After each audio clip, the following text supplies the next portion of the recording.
what we've got here is a Randall RG100ES, and I don't have a foot switch for it.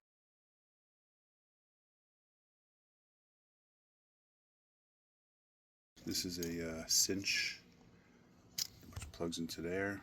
MIDI cable, which I'm going to use to join these two. What's cool about these MIDI cables is that it has a little rubber boot